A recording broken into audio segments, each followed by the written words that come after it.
There you go. You got to clap. Hey, welcome to the Tonepot. Today we got Cody Leavitt. He is the bass player for Not For Sale and mastermind engineer, producer extraordinaire for Asteroid M Records. Why don't you give a quick little introduction about the projects you're involved with and all the endeavors? I know you also got an audio company too. All right, let's try and make this thing quick.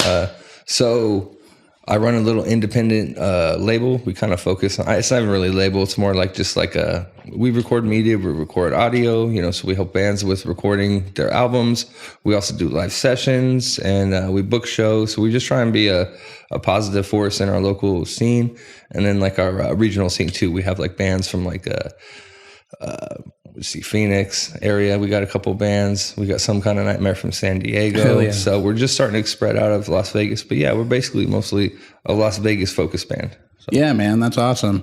I know you definitely work with a lot of rippers in the scene out here. Definitely. I've seen you track with some super ripping thrash bands, some clean, kind of almost funky kind of vibey bands like ska stuff. You get an amazing plethora of tones. A plethora. Definitely. It's a fun word to throw in. Yeah. I like plethora. Yeah. Depending on how you pronounce it. So what do you think is like the most important piece of a signal chain to start out with here? Like if you have a guitar, pedals, an amp, a cabinet, microphone, like what is the most important piece of tone shaping? So, it's going to be your transducers. It's always going to be like when it comes down to it. So we hear things in an analog world, right? So then the things that actually take that from the analog world and turn it into a 1 and a 0 based on, either being a waveform or whatever, it's either going to be your microphone or your cabinet, basically, is what I'm getting at. For sure. So the two different, like you can get that head right here. You can get that Mesa and you can put that Mesa at about the same setting as a similar kind of like 5150 or a Marshall set. And you can get a very similar tone if they're all coming out the same cab. But you start throwing that Mesa at the same setting through different cabs and you're going to get a widely different tone. Sure. So I would say like most important as far as like, if we're talking full percentage of tone, the biggest chunk is going to be your transducers, the thing in the real world that are moving around, the thing that moves the air and the thing that captures the air. So your microphone and your cabinet. For sure. So, you're a bass player predominantly. That's where I've mostly seen you play and originally know you from. Do you find like the refrigerator size cabinets, like and all that air movement, like to be a factor of like a live sound for a bass player? To a certain point, yeah. I think my ideal cab is the Ampeg 610. I think it does. It's like that perfect in the middle. Like if you have a car, you can throw it in there. It's going to take up most of the space, but you can make it.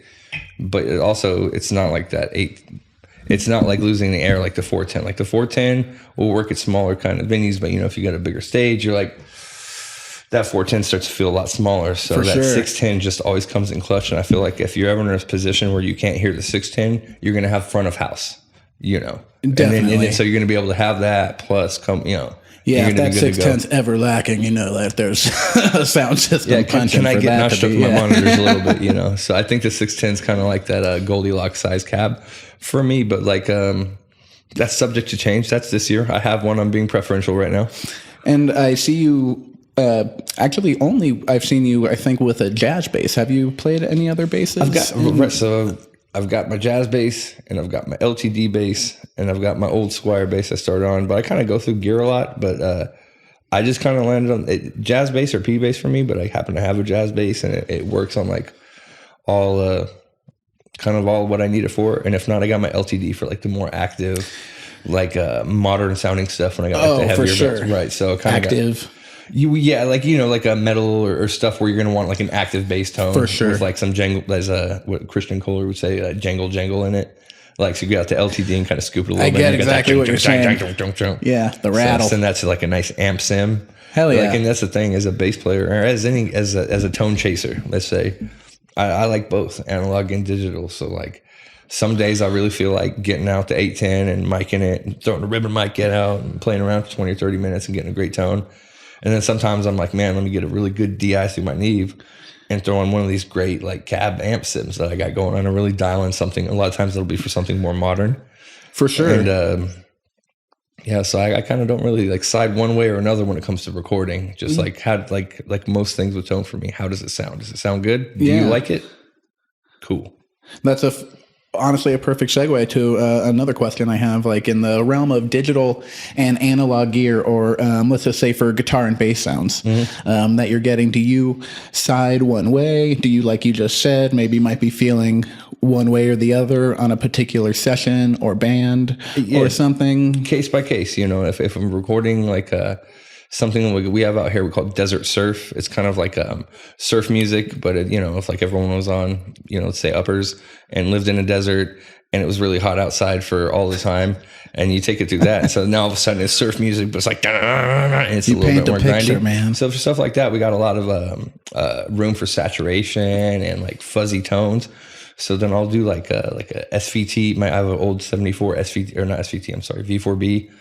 And we'll do that through like the 115 and kind of, but if I got like, I just recently did like a more, I don't even know what to call it, modern metal, because I feel like there's a lot of modern metal bands that are tapping on so many different types of core in one song that I feel you. I just can only call it like modern metal. Modern heavy tones, you know. From my dad core perspective, like I'm like these modern metal cats. But for stuff like that, we'll definitely go to DI. And then like I'm a huge fan of Neurals plugins. Yeah. Like as far as like getting crispy tone, I really like Aurora DSP. They're a lot cheaper, but they get like killer tones. I like them too. But the digital tools nowadays are no joke. I think people would be hard pressed to tell the difference in almost every application nowadays. It's really hard. It's getting to that point where, especially in a busy mix, like maybe if we're talking like a jazz record and you got like a, even then, man, like you just be hard pressed. It's getting that blurs the line, Yeah, you actually inspired me to kind of bridge the gap with analog digital with the Torpedo Captor. Right. So I'm using like in my home studio analog heads to still like turn knobs and shit into the Captor, into the computer and stuff. So it's like a cool little middle ground, digital cab, analog preamp. And I think that's cool, man. When we're talking about tone, like tone, what's important about tone is also like, you always hear tone is in the hands. And I believe that to a certain point contributes. But a lot of times it's like the most important tone is going to be the tone you capture, right? Because if you're sitting here and you're vibing and maybe your wife's cooking dinner downstairs and you don't necessarily want to blow her head off with the Mesa, you can throw it into that and go get some like, let's call them like, realistically, let's call them 92%ers because they're like 92% there, right? Yeah, for sure. Go grab some 92%er cabs. But then in that instance, you can actually go and search the one that fits your tone application and it might fit better than a 100% real cab. But now you actually get that idea down, right? And you didn't forget it? Yes. So to me, the most important tone factor there is your ability to actually capture the tone that was in your head, regardless of what, signal chain it was. Yeah, I'm rarely plugging in a live cabinet nowadays here anymore, for sure. Yeah, it's completely in the amount of tones that you get out of the variable amounts of gear. Like I've seen you, with like the Top Dog amplifiers, of whatever, the 5150s, for example, down to like a Joyo little mini head or a Line 6 amp, and the tones that you're able to obtain are punishing out of them. So I don't know, but I'm willing to wager. Yeah, man. I'm willing to wager that there's some magic sauce, in the audio production and maybe even in a live setting, like when a mic is on a speaker and it's going through whatever preamps are in whatever's, it takes a special art to capture those, man. So the fact that you're able to like get such brutal tones out of like pretty much anything that's thrown at you, it's amazing, man. I'm stoked on that. I think that comes down to like, if I have to think about it, is like, you just, when people come in the door, like your job is to get good stuff out of them, right? And the realistic nature is, we were talking about this before, it's like there's so many variables of like tone nowadays. You can get so many different sounds that like you have these ingrained things that are the alters, and like I'm not denying the alters. Like there's a reason I got an AC30 at my house. There's a reason I got Marshall 2. These things are real ass things, but like.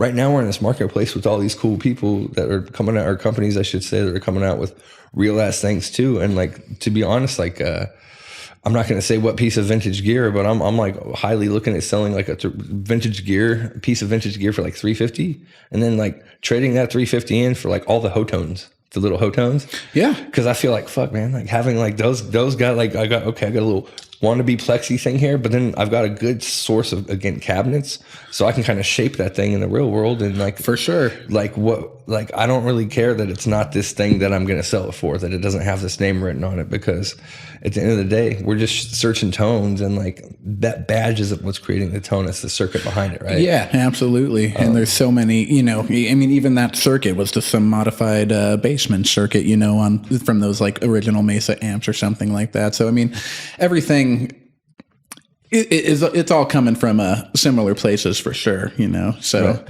Yeah. So one name versus the other name, I don't think that's going to be the deal breaker for that. A lot of people think it is, for sure. And I think most days watching this, and the people who are going to catch on this podcast eventually watch it aren't going to be people who can afford to go get like those crazy heads. You know what I mean? For sure. So for the most of us, we're left to work with what we can afford. And the cool thing is there's a lot of really cool affordable gear right now. So when people walk into my studio, like I'm a like blue collar dude, like it's not like I got like this huge, I'm a home studio, So I get a lot of people who are like, hey, can you help me record my band? And so when they bring in stuff, my job is to make their stuff sound good. It's not to be like, oh, I have tube amps and stuff, but like I was just talking recently, we have a lot of bands coming in right now using Line 6 gear, because the kids are into the real modulated kind of, and let's be honest, like what is it, the DD4, the DD, what's the green delay from Line 6? Yeah, I know exactly what you're talking about. That for, but I think it is the he DD4. Can put it in the comment, or somebody can edit it in. Yeah, no. But anyways, the green digital delay, that was like the standard from Line 6. Yeah. It's a big old honker. There's a reason that was a standard for years. Like they do really, really good tone. Incredible. But at a certain point, they kind of went into this like metal, we're Line 6. Yeah, the insane. I think they conquered the mountain of how much scoop you can take out of an amp, and they kind of sounded like shit and got a bad reputation, but everyone forgot about, like, they built their name on like really good digital effects. They had a partnered amp with Bogner that was like no one talks about that. A machine, dude. I lived V30 with this cabs that everyone would, Yeah. Who was all about this, Line 6 is coming out with the Bogner cab. And I was like, he's the guy who introduced me to Bogner. So like, I think there's something to be said about all these things being viable tools. Completely. And then all these things being popular and popular tools. And then you put that together, and like, I don't really think that affects tone as much as it's purported to. Like, I'm not going to sit here and say that you're going to get a Line 6 to sound as chimey as an AC30, but I'm also going to sit here and say, yeah, if you're recording at home, you can totally get your Line 6 to sound as chimey as an AC30. Like, I don't think, going back to calling it like 92%ers, I don't think anyone, including most professionals, can decipher that 8% in a decent mix. I honestly would completely agree with you. I spent a lot of time at a recording studio pretty recently going through amps and trying to capture what was the perfect tone in my head to have to go back and do punch-ins at a different studio. Right. And I used a Kemper, and I could not decipher a difference between this JCM 800 versus the modeled sound, in that Kemper sense. And I use Helix predominantly, live a lot too. And the tones that you can get out of that, it's impressive, man. I'd put some money down on it for sure. It solves a lot of issues. Like I said earlier, like the best tone is the tone that's been captured, right? Mm-hmm. So like something like a Helix, dude, like that's for sure in that 92% realm. And that's 92% if you're sitting there in a studio that's tuned listening to A and B.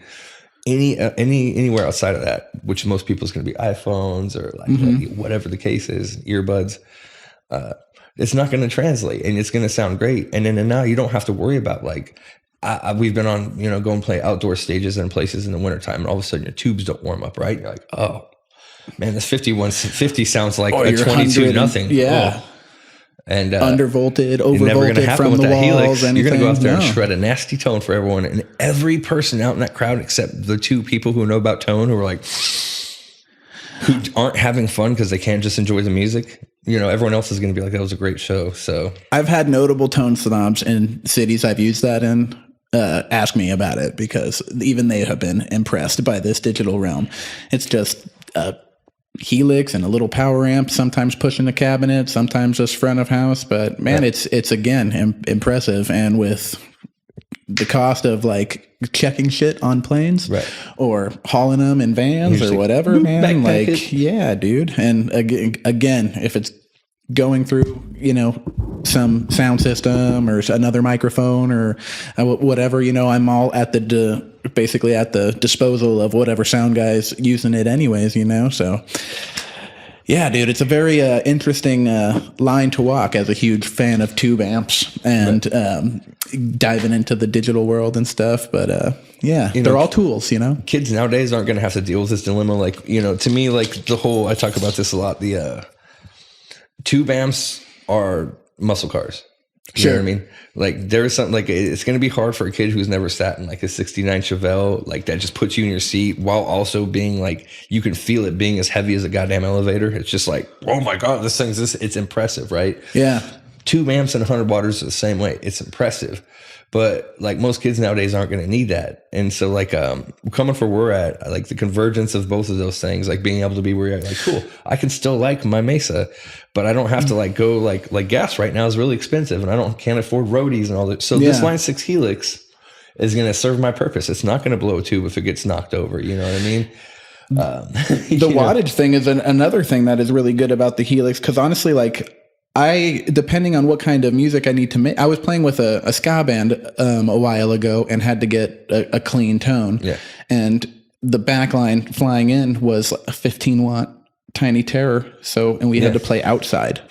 So to even kind of hear the guitar, you're cranking that 15 watts as loud as it can go. There's no more clean. So it's like, to be able to have a tool like a Helix that fits in your backpack, or like a Duncan Power Stage, for example, like on a small power amp or something.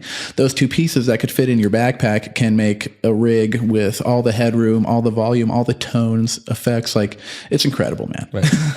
Right. That's it. We live out in Vegas, so like we all know like a lot of professional players. Almost everyone I know is swapped over to like one version, whether it be Axe effects or whatever, even bring the Kemper out and just having profile set. Like it's just so much easier and more reliable. And this sounds great. Like anytime I get people to send me files that have like record at home, it's like, okay, well, I'm sorry, I used amp sims and I had to program drums, and I'm like, dude, this is gonna sound great because like for sure 90% of your audience is like don't care that those drums are programs. They're like, this sounds like Five Finger Death Punch. I equate this with professional and good. So all the people that you're gonna be showing are gonna be into this sort of thing. So that's the coolest thing is like never at no point in history has it been easier as a creator to get good tone. Like just with amp sims, man, just with like you can download Slate drums for free and have like I think they have 3 kits now, 3 full kits that are like amazing samples that are like the same stuff that I use if I have to fix anything that I didn't do right. For sure. And they give them out for free now. Like, and you can do that for like synths, guitar amps, everything. You can sit in that Being Kid right now and put a full album together and like on some like Billie Eilish shit and like win a Grammy. I'm not saying it's easy. You got to be really good. Like you can do that. Now, whether as good as a songwriter she and her brother are is debatable, but like it wasn't like that. Even in the 90s or the 80s or early 2000s, like everything sounded like Line 6, like yeah. So it's cool, man. So like on so for something like heavy guitars, you've recorded some heavy bands like Hard Pipe Hitters, Horripilation, Antivision and stuff. Do you have like a general approach to how you want to get like the heaviest sounding guitars, or is even something under that umbrella more case by case? Yes, and this is going to be one of our hot takes, number 1. And this is something that I always come into contention with. Let's get hot. Jesse from HPH is the only person who like agrees with me on this. Is turn your fucking gain down. Yeah, I'm with you, dude. You want to get some clean chugs out of there. Barely right at the breakup. Yeah, almost. Just right there, because then you're going to dig in, and the tubes are going to take care of the rest. And then in the mix, everything, the bombastic drums and the huge gnarly bass tone, it's going to sound fucking brutal. But a lot of times, I might overdo it in Hall, but yeah, dude, I think we'll all get like. Don't get me wrong, I'm guilty of that in a lot. And it sounds like but then it sounds a little better, a little more better, right? Yeah, right. So I'm guilty of it, but yeah, like that's when it comes to tone, like. And I'm real ADHD, so I've always been, even I used to smoke cigarettes, and I'd buy Marlboro Lights one week and then Camel Blues one week, and like I just swapped around and stuff. I'm always like that. Just feel out the flavors. Yeah. Lots of varieties, the spice of life. So when it comes to tones, I'm just like, cool. Someone brought a new tone in the studio. I don't really have objectively good or bad unless it's like objectively or subjectively bad. You know what I mean? You're just For sure. Oh, okay, no, that tone's not going to work. But a lot of times, like Aaron from 7G, Sector 7G, he rocks a metal zone. And when he first came and recorded me, I was early on in the game of recording. It was one of my first recordings. And I'm like, no, we can't use that because I've had that beating in my head to that shit. And we shot out all kinds of stuff, tube amps and all kinds of shit. And then at the end of the day, it didn't sound like Aaron. You know what, man? The metal zone pedal, I will generalize that it is shit. It takes a good player to make those, or not even so much a player, someone who has a good ear. Right. To make those sound good, because they don't sound good all the time. They don't, for sure. But I've seen them used as boosts. I've seen those used as like overdrive kind of pushers. Or just slight distortions. Exactly, for sure. So I mean, if you're using that as a main gauge, no, he's using it full on. No, trust me, he's like full on, like, but for whatever reason, it did nothing else sounded like Sector 7G. It sounded like some weird rock and roll cover band version of it, like the over exaggerated wannabe dime bag metal zone thing. And no one can play like Aaron plays. Like exactly, he has a very particular. You take away aspects of tone, and that's the thing is like tone is so subjective. Every piece of the puzzle, you know. Yeah, man. So, and I'm a big fan of Steve Albini. Like, if anyone watches like shit like this, they might have very well watched some Steve Albini stuff. Because that dude's a tone master in his own, dude.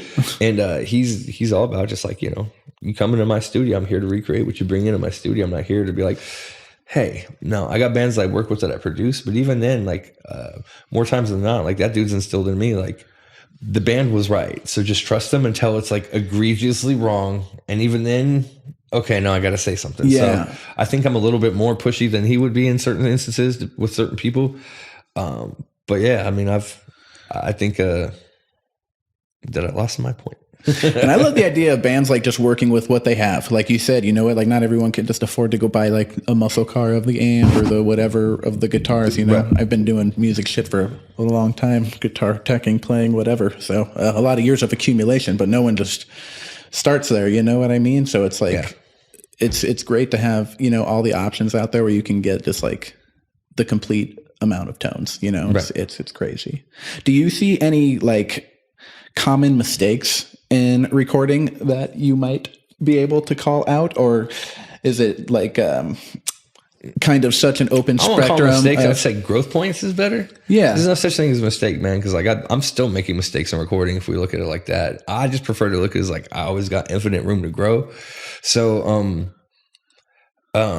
I think the big breakthrough to me was learning proper use of bussing to get my drums and heavy mixes to stand out more. Because I feel like the one thing I hear a lot of times when I hear like punk rock recordings that are kind of like, you know, our level, like kind of the underground indie, you know, we're playing rock bars, 300 caps and less type of crowd, is that the drums don't crank like you'll hear on major recordings. For sure.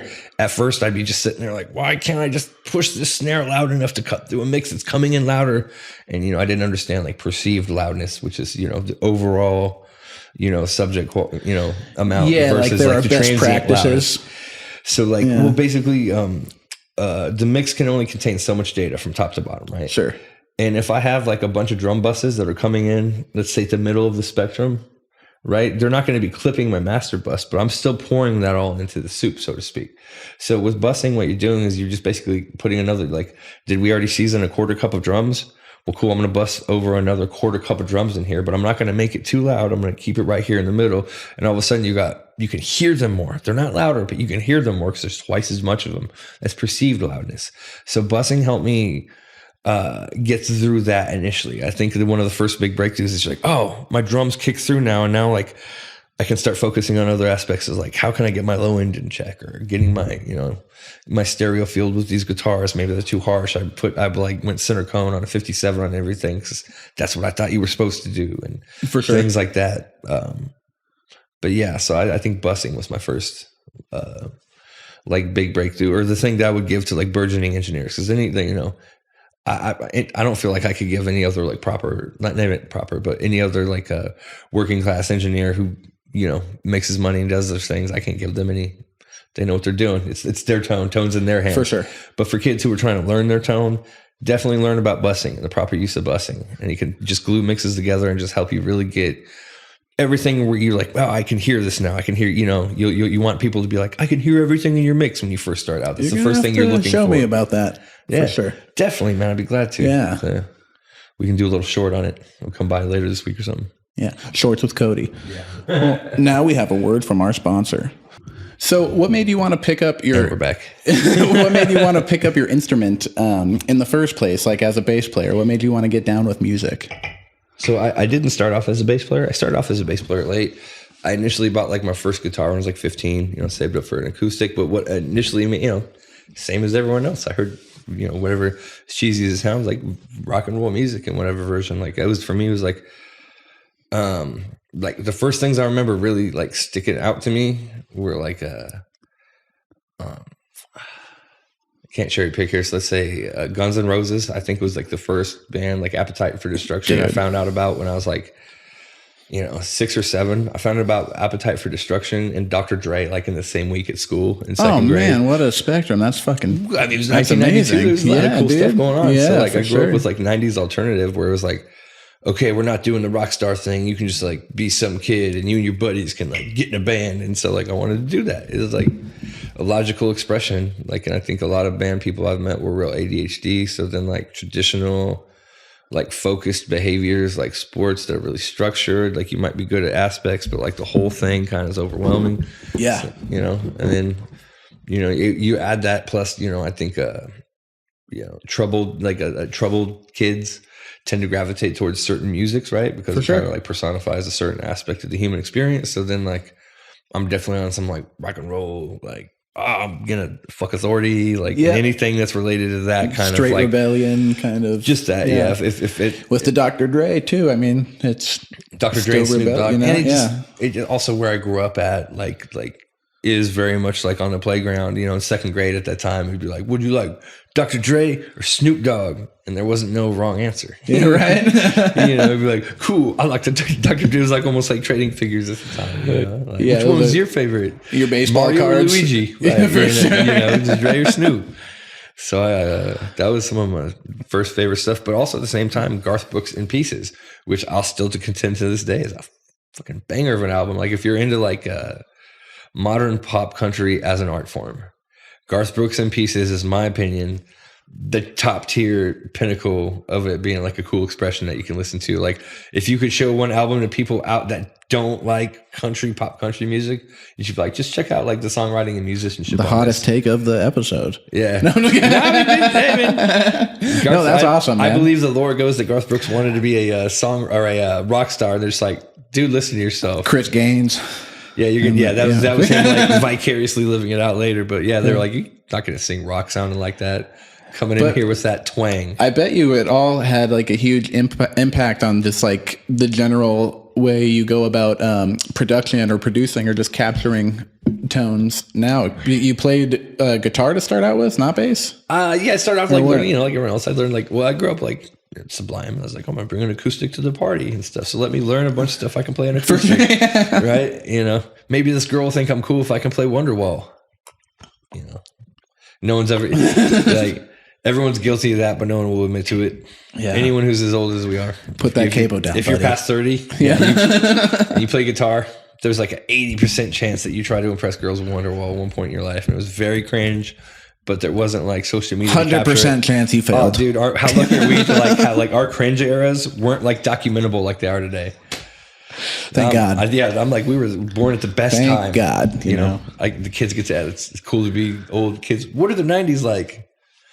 Not as like cool as I'm going to tell you they were, but I'm going to tell you they were amazing. At what point in your life did you decide like you wanted to be involved in like creating the noise, like not just playing the instrument, but like recording particularly? When did you know you wanted to do that? I think I always wanted to do that, right? But then I didn't have a lot of confidence when I was younger, so I didn't do it, and I should have because I'd be way better than I am right now.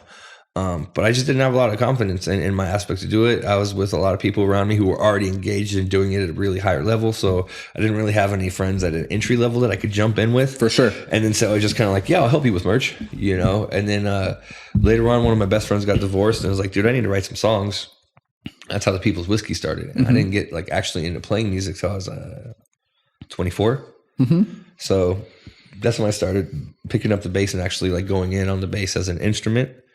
And then we played around Henderson for a while. But the reason that I got into it was my friend literally was like, start a band. And I was already like, whatever, I'm past that phase. I'm going to try some other stuff. And I was like, I'll try this band stuff again. Yeah. And then the rest of your life begins. Like 15 years ago. So you never know. That's why I always believe in like, there ain't no such thing as a late start. You just start, you know?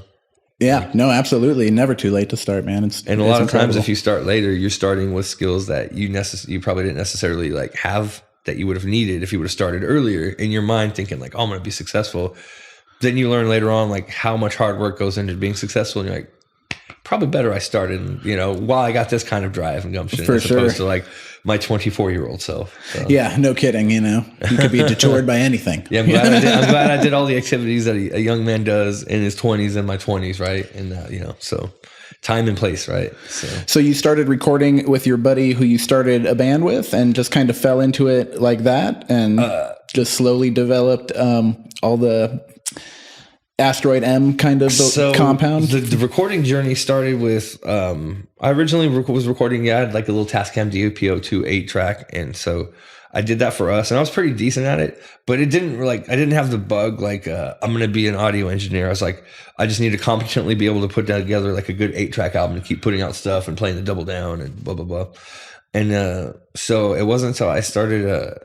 I did this comp Desert Rats with baseball bats. And then I remember that. Part of that comp was with Squid Hat, and part of it was with Camel Hump Studios, John Brown. So it was like John Brown will record the band, Squid Hat will put it out if I line it all up. So through that, I started spending a lot of time at Camel Hump, and then basically I kind of had this deal where I get bands in the door, and then they would like record music for me, and then let my band rehearse there. So then I was at the studio for probably like 3 or 4 years during the whole process of it.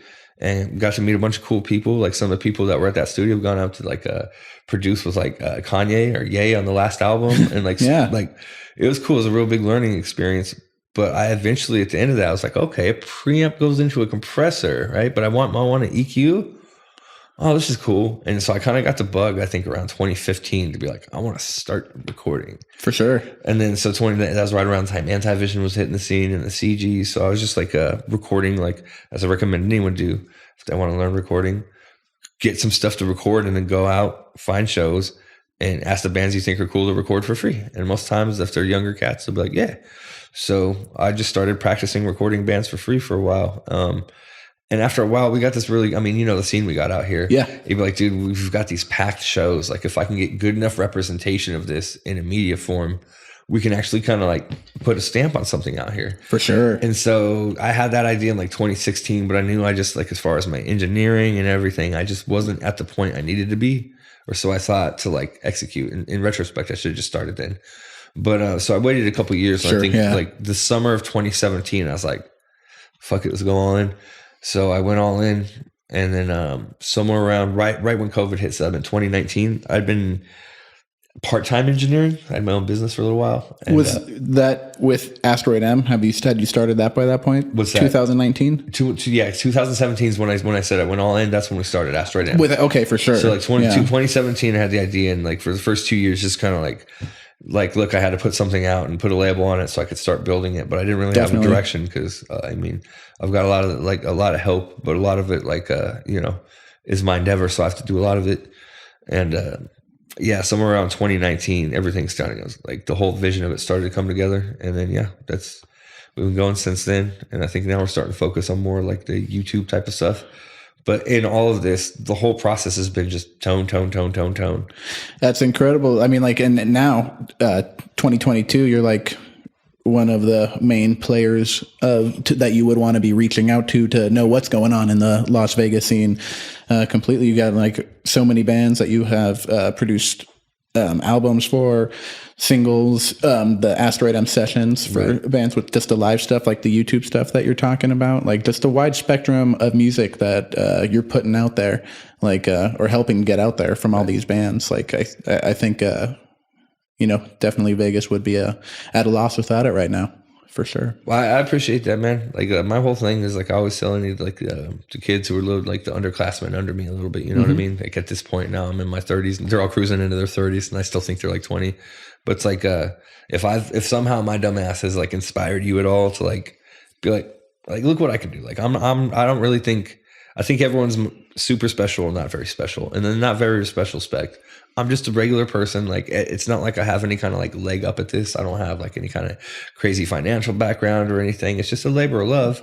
And it's just a testament to like, no matter who you are, if you want something, you can just do it and work hard at it, and something will come of it. And so if I can just inspire like more people to like when I first started doing this, like there wasn't a lot of like indie promoters out here that would promote like there's the level bands that we're on that like where you can actually get like 200-300 kids at a house to like kill themselves and buy your merch, and like but you can't get them in a venue, and so there's this whole underground scene. So then I started just being like, cool, I'm pretty responsible and I'm an adult and I can like set up like responsible ways to do this where we can have fun.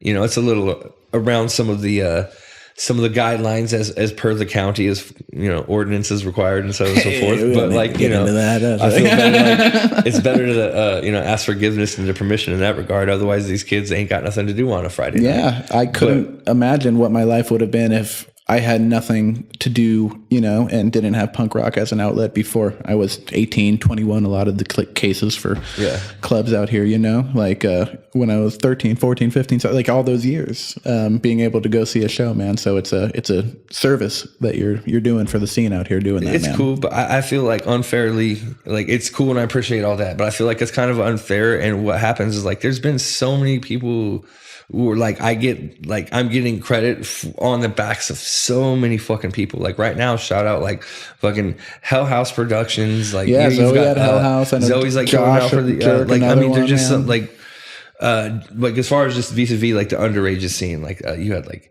UNK back in the day. You had there's been like numerous like houses that for a year or two would host shows there. It comes and goes, So like, you know what I mean? This scene, like I'm only a part of it. It's just the fact that like I'm an old weirdo who hasn't left it. Most of these kids who were part of this thing that I'm attributed willing to facilitate the situation, and there's not a lot of people that do that. So as I threw two shows, like if we're really talking about, I've thrown like 2 shows this year, you know what I mean? So it's like, I'm not really out here. Like I'm not the guy putting on the shows anymore. For sure. So like, I just try and like, at this point, like I feel like the scene's healthy enough. There's a million amazing, like, Baka booking, Bandit booking. I'm going to forget people and I apologize about that because I'm on the spot, but there's just amazing promoters out here from Pulsar. Pulsar's always been out here killing it. For sure, man. Like, since I was a kid.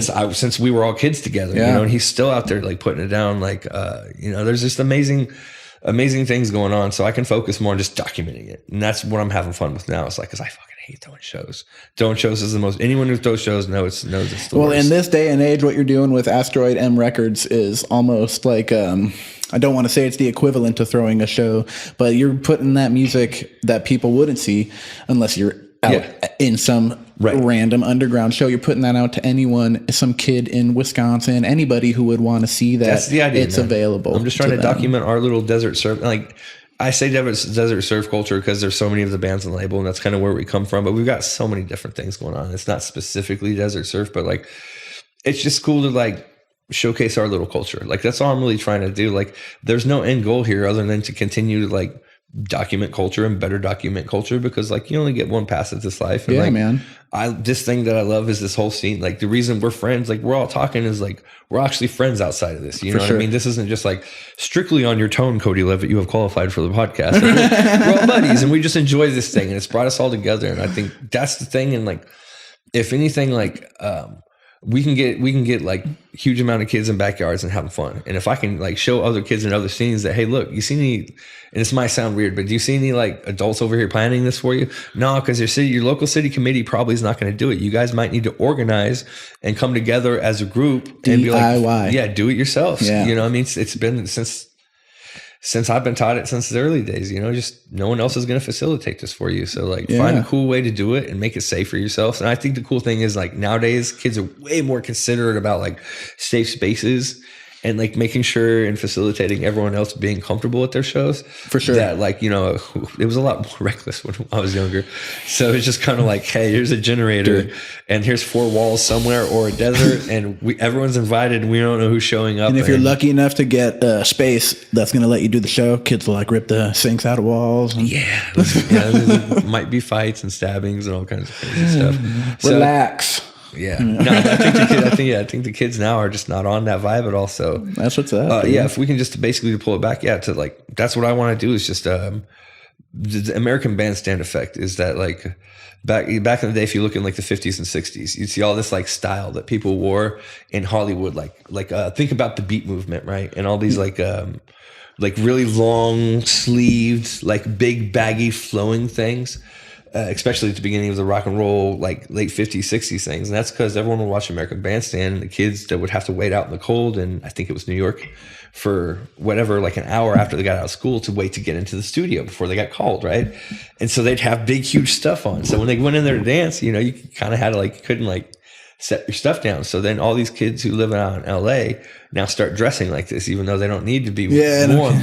Right. But like, that's the thing is like, I think what we got here is like pretty cool.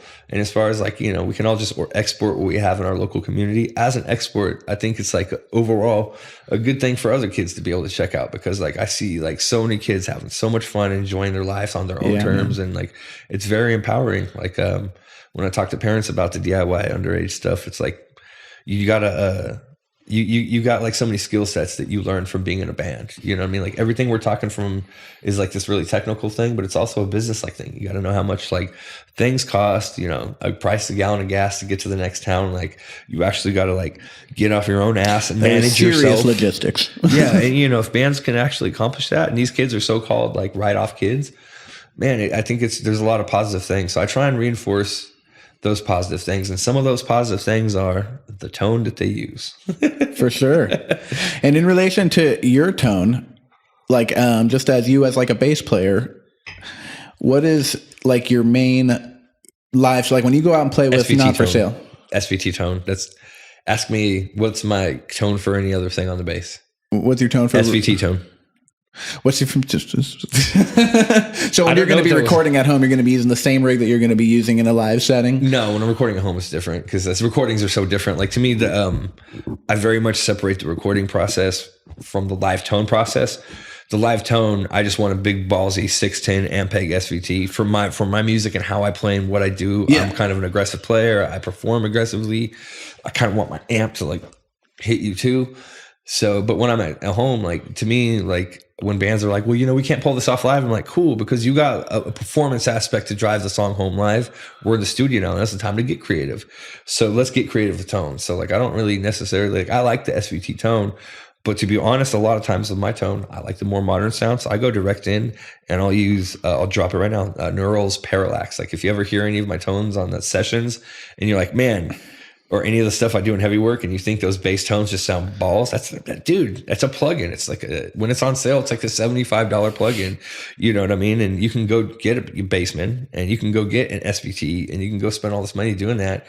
But you're going to be hard pressed to make it sound better than that plugin. I promise you that. Like, and that'll be a hot take because every gear snob's going to be like, no, a properly mic'd 2-bent crank. There's not, for sure.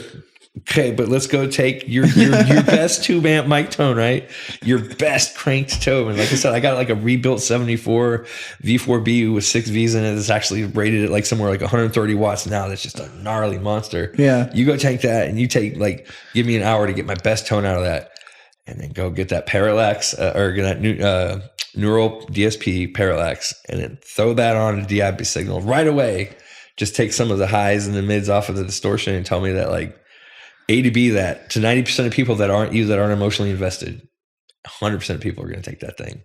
It's great. It's a plugin. And the tone that it creates to me is just like, wow, I usually spend hours trying to like record this and get this here. And I'm just like, wonk, boop, boop, boop. Oh, let me go mic the cab a little bit differently. And I think bass in a mix is less critical when it comes to like the, even though everything's approaching that point, but I think bass is even less susceptible to digital versus modeling versus analog thing. Sure, I might agree on that. Yeah. Because I just think just with the human, based on the human hearing spectrum, you're not perceiving those lows as much. So if there's a slight bit of distortion or whatever caused by like sampling or jitter or something, it's not going to be as legible in bass.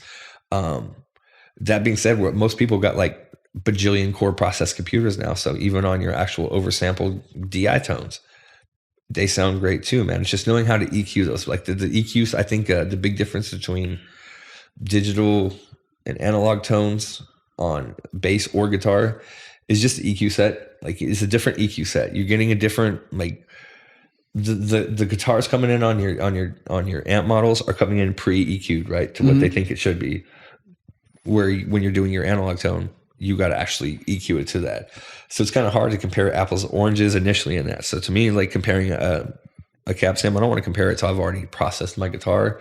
And then I'm like, cool, let me A to B this, because there's no way they're going to sound the equivalent, at least on heavy music. A lot of what I'm talking about is high gain music and it's not out the door. And we're talking about clean songs. For sure.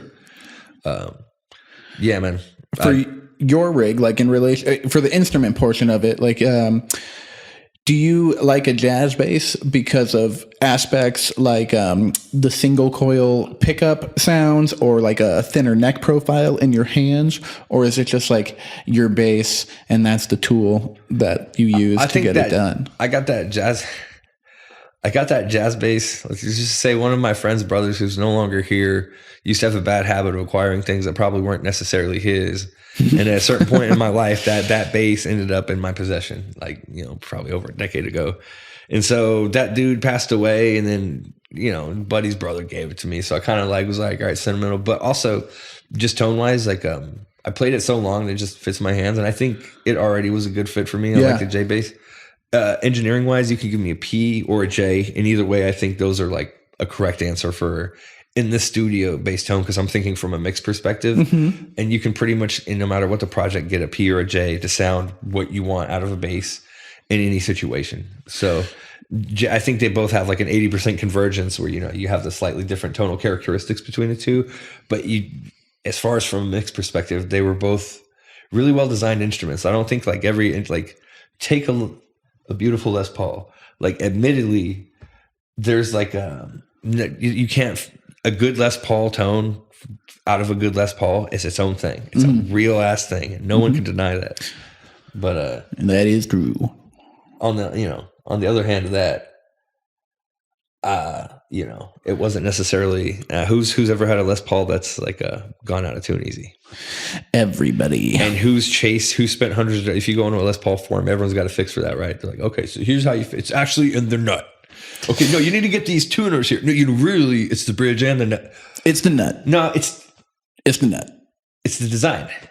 It is the design. It's the design. It's the break angle at the nut. You're just like, hey, this looks aesthetically pleasing. What's aesthetically pleasing might not be, probably a more asymmetrical designed head that would have been like uglier. But a Martin may suffer from that same sort of affliction too. And it's the 3x3. Is that not the finest acoustic guitars there is? That is true. But you know what, man? Like, I will play on, admittedly, the Les Paul's fantastic. Nothing sounds like it. But, I'll play a $150 guitar, no problem. And they can still sound fantastic. Back to the tools at people's disposal. Like, it's been no better time to be a guitar or a bass player right now as far as instruments and gear. I got some hot speculation here. Yeah. So do you think, so as humans, we have a tendency to like be drawn towards patterns that are disrupted. We like beauty when it's like something beautiful and then something off. That off is what causes us to notice and appreciate things. We don't like boring similarities. We like similarities that are slightly disrupted, slightly distorted. That's why we love saturation on things, so on and so forth. So going back to the expensive instruments that people said nothing sound like it, do you think there's something that might be something to be said about the fact that they were designed so long ago that for a fact that like probably 80% of solos performed on Les Pauls are slightly out of tune, right? But do you think that slight little like extra little sauce on there is the gravitas that people really like about the instrument that can't be recreated, because modern instruments are actually like, hey, our headstocks have fixed this problem and our break angles are better? No. Or do you think it's just because, Jimmy Page and everyone else has shredded on them for 40 years and they have that tone? I think everyone may have a different answer, and maybe people might like different things about a Les Paul. For me personally, I can and have spent hours going between guitars and guitars and guitars and guitars through the same amplifiers and stuff, just checking them out. And I feel like nothing covers the sonic spectrum, and I don't know what I mean by that at all, that a Les Paul does. I feel like nothing covers the space in the sound of a guitar that a Les Paul does. It has a very thick EQ, maybe, as opposed to like, no, you're right, because you can switch your pickup configuration and get chimey out of there. Like people always like to dog. Oh man, totally. People always like to dog on the Gibsons like they're just fat, man. They don't have to be fat. They can be played fat for sure. And when they are, they're like you're talking about. That's what I like to use them for, and nothing, in my opinion, quite gets there. But it's the 92%, right? Right. To me, that's it. Like, and I think we can all argue about where that slider is. Some people say 98%. I'll be with you on that, man. I think you're right. Because if you're going to be sitting there and going through 19 fucking guitars, being like, okay, that one sounds incrementally better than the other ones to my ear, subjectively. Like, the worst part about that is, like, as a mixing engineer, like anyone who does mix engineering knows that's one of the biggest fallacies that you yourself will fall victim to. Because I'll sit there and be like, this happens to me all the time. We were mixing Anti-Vision yesterday. I'm going in, I'm like mixing this guitar down. I'm like, this sounds better. I'm doing these moves. I'm like, okay, this is all tighter. This is good. And before I move forward, I always like to volume match, check what I've done. And I slap it off and I'm like, oh my God, I took all the life out of that. But in my head, it was the better tone. But you know what? Like, in my heart of heart, I'm sure someone's going to go run my direct through a Kemper and kill everything I've done anyways. And that may be the case, but I'm just trying to get the vibe. They shouldn't though. I know. Like, don't get me wrong. Like, everyone knows when I'm DIing guitars, and I tell them when I'm DIing guitars before, but I DI guitars to put them under, like, I like color. I want your sound to come through, man. For sure. Nobody does that anymore. So to me as an engineer, I can hold my own little breath in the market where I'm like, hey, some people still like analog imperfect things. I'm not going to go time along everything unless you ask me to. And then I'm going to try and ask you why you want me to. You're like, all right, now sell me on this time align thing. Cause I think you guys gave me a killer performance. Cause not all music, it depends. Some people are on the click, and then other times I'll be like, let's just jump on that click for a minute, because bands and just effects tone your performance, right? So yeah, when you have that natural way to speed up and slow down, and you're going you're squeezing up 5 and you're slowing down back 7, and you just kind of back up, pull. It allows you to actually nail the parts as intended. Now when you're sometimes right there and this part kind of speeds up a little bit before you go in, you don't hit that note the same. You're not performing the same. You're like, I'm kind of making sure I'm there. You're not doing that natural little thing where you're so into it. And to me, especially in guitar playing, and bass playing, or drums or anything, that little bit of feel is what allows you to perform and, get that good tone. Yeah. Right. So. Absolutely. I feel like I know the answer to my next question, but I'm going to ask it. Good. Desert Island rig for bass playing. Out of everything that you've had the opportunity to play, you got power. Okay, you could pick a bass, a pedal, or preamp, amp, cabinet. Go ahead. This is going to shock everyone. This is going to be a super hot take. I'm going to take the newest iteration, because I can't pick Kemper or stuff like that. That's cheating to me on that kind of question. Hey, I'm going to take all amps. Set your own boundaries, man. No. I think if this is the second episode, I want to say right now, anyone who says modeling amp technology, that's cheating. It's like, if you could have one food to go on an island with, well, I'm going to have this replicator that actually gives me all food. No, get out of here with that shit.